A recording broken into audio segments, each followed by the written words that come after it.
Selamat bertemu kembali dengan saya dalam kuliah kita.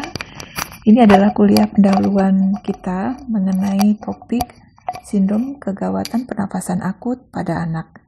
Pada topik ini kita hanya akan membahas mengenai sedikit sejarah perkembangan definisi acute respiratory distress syndrome atau sindrom pernafasan akut pada anak ini, dan lebih jauh membahas mengenai bagaimana patofisiologi daripada ARDS atau sindrom pernafasan akut pada anak.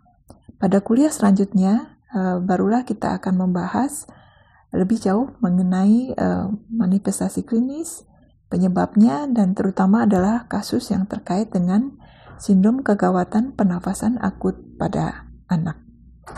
Semoga kuliah ini nantinya bermanfaat dan kedua pertemuan tersebut bisa membantu kalian untuk menangani kasus-kasus yang terkait dengan acute respiratory distress syndrome ini.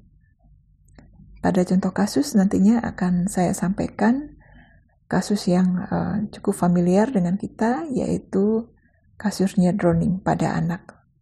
Mari kita simak lebih jauh.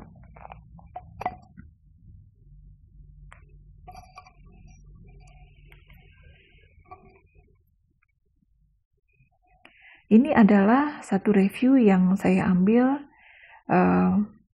pada tahun 2011. Review ini masih menyampaikan bahwa mortalitas dan morbiditas daripada pediatric acute respiratory distress syndrome itu masih tinggi, dan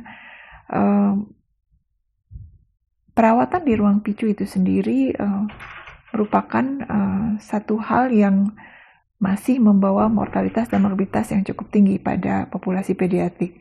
Namun definisi ataupun diagnosis kriteria acute respiratory distress syndrome ini hingga saat ini memang lebih banyak difokuskan penanganannya terutama pada orang dewasa pembahasan tersebut. Mari kita bahas lebih jauh mengenai perkembangan definisi acute respiratory distress syndrome ini pada anak.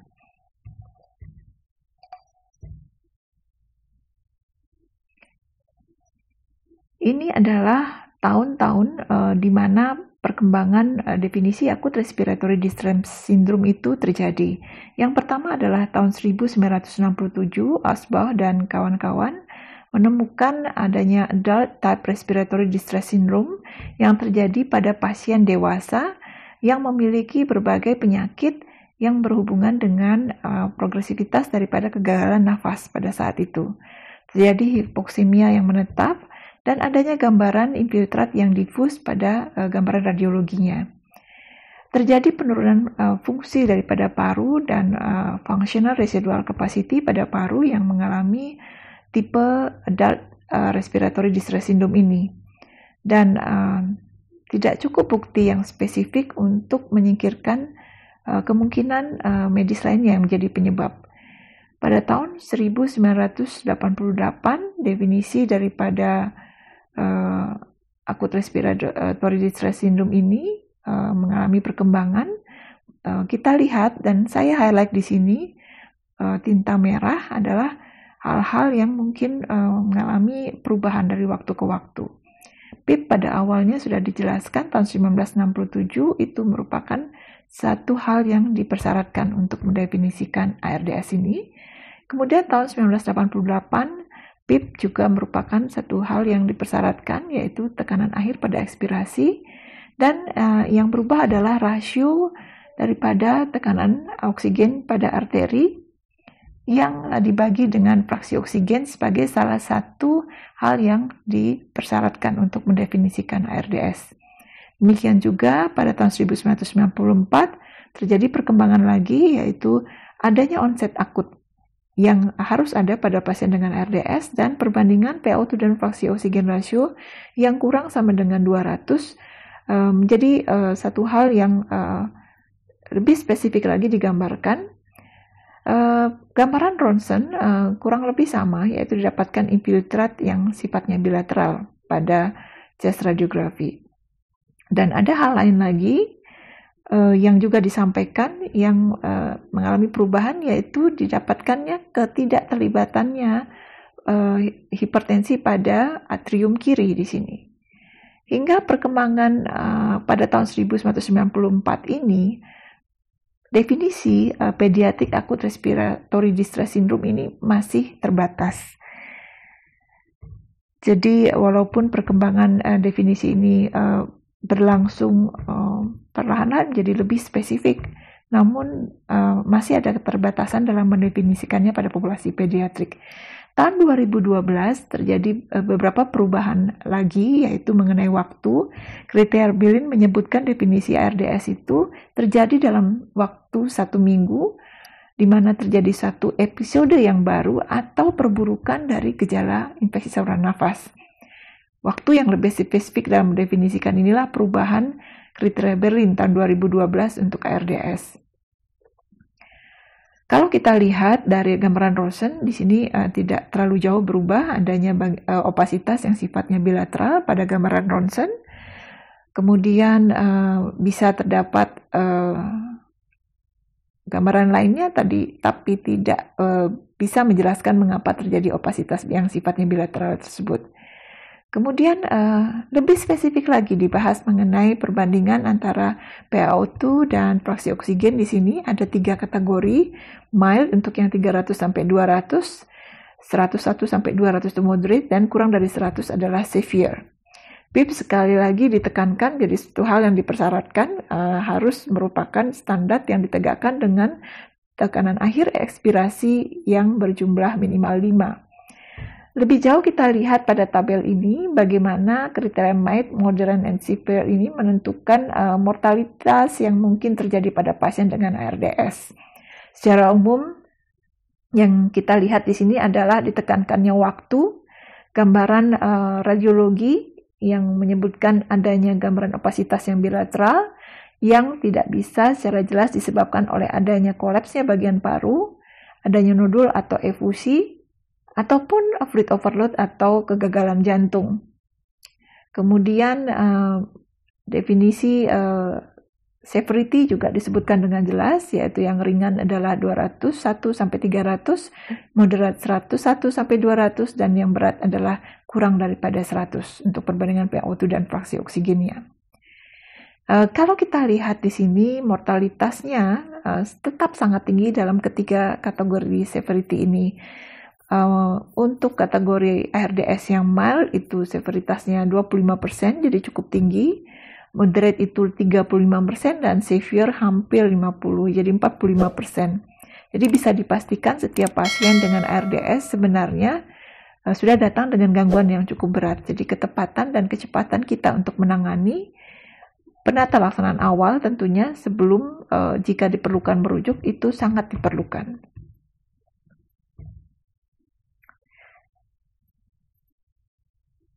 Mari kita lihat kembali penjelasan mengenai manajemen daripada acute respiratory distress syndrome.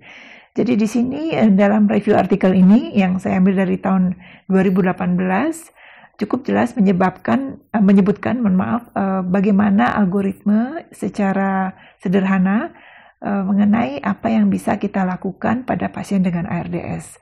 Kalau kita lihat di sini, ARDS yang ringan itu adalah ARDS yang tetap diperlukan untuk pemakaian terapi oksigen dengan bentuk non-invasive ventilation atau high flow nasal oksigen.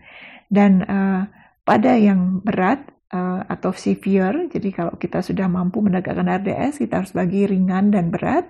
Nah, pada kategori ringan dipertimbangkan ada 2 modalitasnya, yaitu non-invasive ventilation dan high flow nasal kanul. Kemudian untuk yang moderate dan severe itu diperlukan PIP yang disesuaikan dengan berapa perubahan atau pertukaran udara yang kita inginkan. Dan mohon diingat di sini bahwa tekanan arteri daripada oksigen itu sebesar 70 sampai 90 saja, jadi tidak terlalu tinggi sampai 100. Kalau kita hanya memiliki modalitas saturasi oksigen, cukup 92 sampai 97% saja. Volume tidak diperlukan yang tinggi, tapi justru kita hanya menggunakan low tidal volume ventilation pada penggunaan ventilasi invasif atau ventilator. Kemudian kalau kita lihat di sini, untuk PO2 dan fraksi oksigen yang kurang dari 150 mungkin diperlukan satu posisi prone atau yang posisi terbalik, di mana punggung di situ ada pada bagian atas, dan ditekankan untuk PO2 dan fraksi oksigen kurang dari 150, fluid management yang liberal atau penata laksanaan cairan pada kasus RDS ini harus sangat hati-hati. Nah, bagaimana jika terjadi uncontrolled hypercapnia? Artinya mengalami pasien tersebut tidak mampu kita kontrol dengan ventilasi mekanik. Nah, ini dipertimbangkan untuk diberikan modalitas lainnya, yaitu penggunaan ECMO. Nah, jika baik kategori ringan dan severe ini bisa ditangani, kita sudah harus mempertimbangkan untuk melakukan weaning jika kita sudah mendapatkan saturasi 92-97 dalam waktu yang cukup lama dengan pengaturan mechanical ventilation yang rendah. Bagaimana patofisiologi daripada RDS ini? Ada 4 prinsip perubahan yang terjadi pada RDS ini. Yang pertama adalah terjadi gangguan integritas daripada endotel paru dan epitel alveoli, sehingga di sini terjadi akumulasi cairan atau odim alveoli yang kaya dengan protein. Mengapa kaya dengan protein? Karena pada inflamasi proses tentu akan ada banyak sel-sel radang yang terjadi, kemudian ada gangguan fungsi daripada pneumatosit di situ. Nanti pada gambar akan lebih jelas. Kemudian terlibatnya sel-sel sitokin proinflamasi di sini, yaitu interleukin 8, TNF alpha, mediator lipid seperti leukotriene B4, interleukin 1. Ini semua tertarik ke alveoli, dan berbagai respon lainnya seperti neutrofil juga akan ada dalam interstisial paru dan juga alveoli. Prinsip yang ketiga adalah cedera epitel alveoli ini akan menimbulkan satu kerusakan dan menyebabkan perubahan fungsi pertukaran daripada oksigen dan karbon dioksida yang umumnya terjadi pada alveoli, dan penurunan kemampuan epitel alveoli untuk menghilangkan kelebihan cairan yang bisa terjadi pada kondisi ini. Prinsip yang keempat adalah kerusakan endotel kapiler paru itu juga akan mengaktifkan kaskade inflamasi secara berkelanjutan dan juga proses koagulasi. Akan ada banyak protein sepanjang kaskade ini yang terlibat dalam patogenesis RDS. Mari kita lihat gambarnya secara lebih jelas. Gambaran yang di kiri itu menunjukkan bagaimana kondisi alveoli dalam kondisi normal. Ada sel epitel alveoli yang terdiri dari 2 tipe, yaitu tipe 2 atau pneumatosit, ada makrofag di sini. Kemudian ada tipe sel 1, yaitu pneumatosit yang tipe 1. Ini merupakan lapisan tipis yang menempati hampir sebagian besar daripada alveoli. Jadi merupakan suatu lapisan tipis epitel yang menempati hampir sebagian besar daripada alveoli. Ada lapisan yang kuning yang kalian lihat ini. Kemudian type 2 cell atau pneumatosit tipe 2 ini membentuk layer yang lainnya, yaitu membentuk surfaktan layer yang berwarna putih yang kalian bisa lihat. Ini menempati bagian kedua epitel yang akan menjaga integritas daripada alveoli. Kemudian barulah bagian yang hijau, yaitu epitel basal membran di sana. Dan di sini kalian lihat juga bahwa ada pembuluh darah kapiler yang di sini di dalamnya akan terdapat hemoglobin yang akan merupakan media di mana akan terjadi pelepasan oksigen dan juga pertukaran CO2 dari oksigen dari alveoli ke pembuluh darah dan dari pembuluh darah ke CO2 ke dalam alveoli.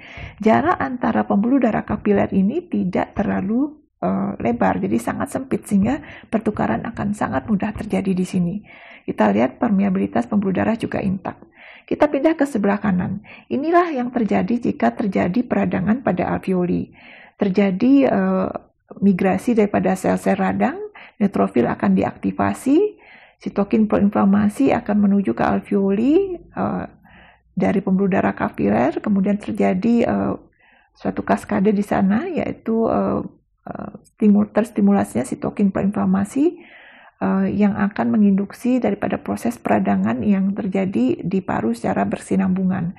TNF-alfa, interleukin 8, interleukin 1 di situ akan berkumpul yang tujuannya untuk mengatasi kuman ataupun proses injuri lainnya yang terjadi di paru. Akibat proses tersebut akan terbentuk hialin membran yang akan sebenarnya cukup mengganggu proses pertukaran CO2 dan oksigen. Type 2 sel yang membentuk alveoli tidak akan mampu memproduksi surfaktan lagi, surfaktannya akan rusak. Kemudian juga kita lihat di sini juga akan terjadi nekrotik dan apoptosis daripada trombosit tipe 1, ya. Jadi di sini membran epitel daripada paru akan mengalami perubahan yang sangat mendasar. Surfaktan menjadi tidak aktif oleh karena proses inflamasi ini. Ya, jadi kalian bisa lihat di sini membran hialin yang cukup membatasi nantinya pertukaran oksigen dan CO2 pada alveoli. Apa hal yang lain yang mungkin terjadi, yaitu adanya pelebaran daripada endotel pembuluh darah, kemudian migrasi daripada cairan bukan hanya terjadi di dalam alveoli, tapi juga di ruang antara alveoli dan pembuluh darah kapiler. Cairan akan keluar dari endotel yang mengalami pelebaran, ya. Disfungsi daripada endotel pembuluh darah ini akan membuat terjadinya akumulasi cairan di intercellular epitel alveoli dan juga intervaskuler.